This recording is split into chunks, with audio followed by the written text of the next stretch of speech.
Assalamualaikum warahmatullahi wabarakatuh. Halo, nama saya Ahmad Fatih Mualim dengan NIM A12 2024 07269. Saya dari kelompok A12 6301U untuk mata kuliah Customer Relationship Management atau CRM. Dalam video ini saya akan mempresentasikan rangkuman inti dari minggu pertama sampai minggu ketujuh untuk memenuhi ujian tengah semester. Nah, baik, di sini kita mulai dengan materi yang pertama, yaitu konsep dasar CRM. Intinya itu CRM adalah sebuah pendekatan bisnis untuk menciptakan, mengembangkan, dan meningkatkan hubungan dengan pelanggan. Ini itu adalah strategi yang sangat memanfaatkan teknologi untuk mengelola data dan interaksi pelanggan. Tujuannya ada tiga. Yang pertama ada get, yaitu mendapat pelanggan baru. Yang kedua ada keep, yaitu mempertahankan pelanggan yang lama. Dan yang ketiga ada grow, yaitu menjual lebih banyak ke pelanggan yang sama. Fokus terbesar di materi ini yaitu ada pada keep atau mempertahankan pelanggan. Nah, mengapa? Ya karena biayanya jauh lebih terjangkau atau lebih murah daripada pelanggan baru. Nah, pelanggan yang loyal juga cenderung tidak sensitif terhadap harga dan akan menyebabkan word of mouth yang sangat positif. Inilah yang mudah fokus dari perusahaan, dari sekedar mengejar market share menjadi mengejar share of customer. Nah, selanjutnya kita masuk ke materi yang kedua, yaitu memahami hubungan pelanggan.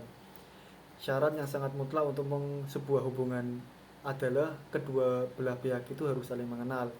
Disinilah letak pergeseran besar CRM. Mulai dari berpikir dari level agregat atau pasar, kita harus pindah ke level individu.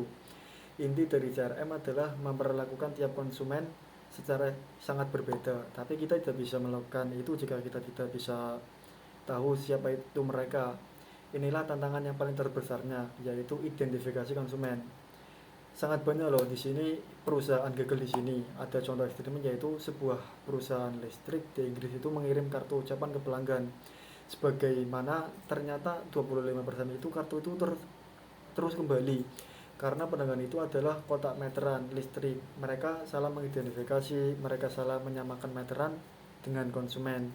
Nah, di sini itu sangat menunjukkan bahwa pentingnya program identitas itu sangat baik untuk membuat pelanggan bisa mengangkat tangan melalui frekuensi marketing program atau yang biasa kita sebut yaitu member card.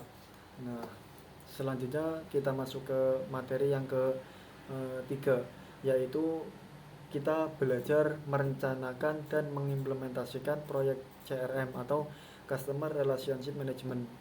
Ini adalah blueprint eksekusinya yang dimana dibagi menjadi 5 fase utama.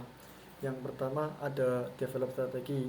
Di sini kita menentukan visi CRM dan business case atau hitung-hitungan keuntungan. Yang kedua ada build project foundation. Di sini kita juga menentukan stakeholder, di mana pentingnya karena CRM itu bukan sekedar proyek IT, tetapi juga melibatkan tim sales, tim marketing dan tim service. Nah, lanjut ke fase ketiga yaitu net specification and partner selection. Kuncinya kita harus memperbaiki proses bisnis kita dulu, baru kita buat RFP untuk memilih vendor software. Yang keempat ada project implementation. Ini ada eksekusi teknisnya. Apakah kita mau install di server sendiri yang disebut on premise atau kita berlangganan lewat internet yang disebut SaaS. Selanjutnya fase kelima yaitu performer in evaluation. Proyek di sini kita itu selesai. Yang terdapat ada dua hal, project result, apakah tepat waktu dan budget, dan yang penting yang kedua yaitu business result, apakah tujuan kita itu sama untuk ratusan yang pelanggan tercapai. Lanjut ke materi keempat yaitu kita membahas database pelanggan. Ini adalah bahan bakar dari Customer Relationship Management. Di sini ada dua konsep teknis penting, yaitu LTP dan OLAP, di mana dua tersebut bisa disederhanakan atau dianalogikan. Nah, seperti OLTP itu seperti kasir yang mencatat setiap transaksi harian secara real time. Sedangkan OLAP itu manajer yang menganalisis berbagai rangkuman data dari OLTP untuk mengambil keputusan yang sangat strategis. Tetapi tantangan terbesar database bukanlah membangunnya, melainkan merawatnya data. Data itu cepat sekali kotor atau kadaluarsa. Orang pindah alamat atau ganti nomor HP itu bisa terjadi. Karena itu kuncinya ada di maintenance, seperti deduplikasi atau menghapus data ganda, dan drip feed, yaitu mengupdate data setiap kali ada kontak dan pelanggan. Lanjutnya kita masuk ke materi yang kelima, yaitu customer portfolio management. Di materi 5 ini kita belajar customer portfolio management atau yang bisa kita sebut yaitu CPM.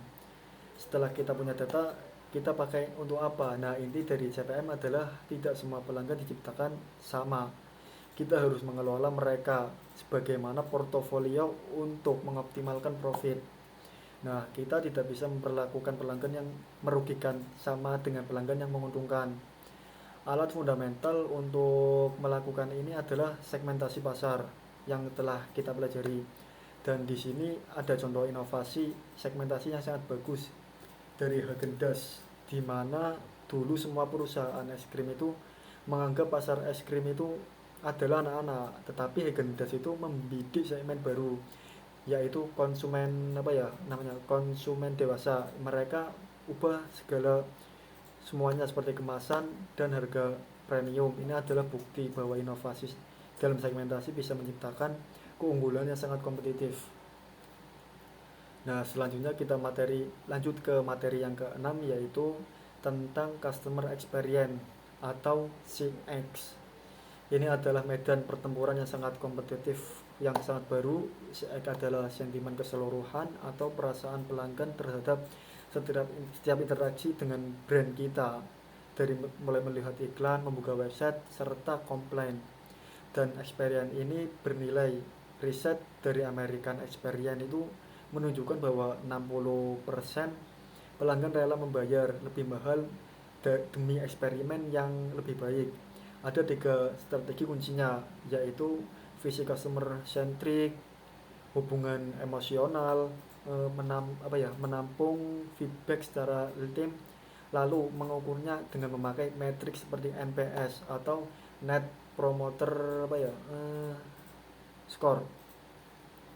Cara yang terbaik untuk memahaminya adalah observasi. Seperti ada contoh yaitu dari McDonald, di mana manajer senior mereka ditugaskan sebagai pekerja staf biasa agar bisa merasakan langsung apa yang dirasakan oleh pelanggan itu sendiri. Lanjut materi yang terakhir, yaitu materi yang ketujuh, yang judulnya itu membedakan pelanggan. Ini adalah puncak dari strategi kita, di mana di sini kita bisa membedakan pelanggan berdasarkan nilai mereka bagi perusahaan sendiri, yaitu ada 2 nilai. Yang pertama itu nilai aktual, dan yang kedua itu nilai potensial, di mana kedua itu bisa disangkut pautkan dengan LTV, yang sangat membantu kita tahu berapa biaya maksimal untuk akuisisi dan retensi pelanggan. Setelah kita tahu nilainya, kita bisa membagi pelanggan menjadi 4 kategori. Yang paling sangat strategis yaitu MVC. Ini itu harta karun yang kita punya, strateginya yaitu mempertahankan. Dan yang kedua TMGC. Ini juga harta karun, potensi kita yaitu strateginya itu mengembangkan melalui atau lewat cross selling. Yang kedua ada BCS. Ini adalah pelanggan yang sangat boncos dan sangat merugi. Strateginya adalah ubah perilaku mereka atau bahkan kita pecat secara halus. Dan yang ketiga yang terakhir ada Megatos, yaitu yang ada di tengah-tengah kita. Nah, dari materi tersebut ada kesimpulannya, yaitu ini menunjukkan alur CRM yang sangat utuh dari konsep pentingnya loyalitas, identifikasi pelanggan, perencanaan proyek, pengelolaan data, segmentasi portofolio, pengalaman, hingga akhirnya membedakan pelanggan berdasarkan nilai yang untuk mengambil keputusan yang sangat strategis. Sekian presentasi rangkuman dari saya. Wassalamualaikum warahmatullahi wabarakatuh.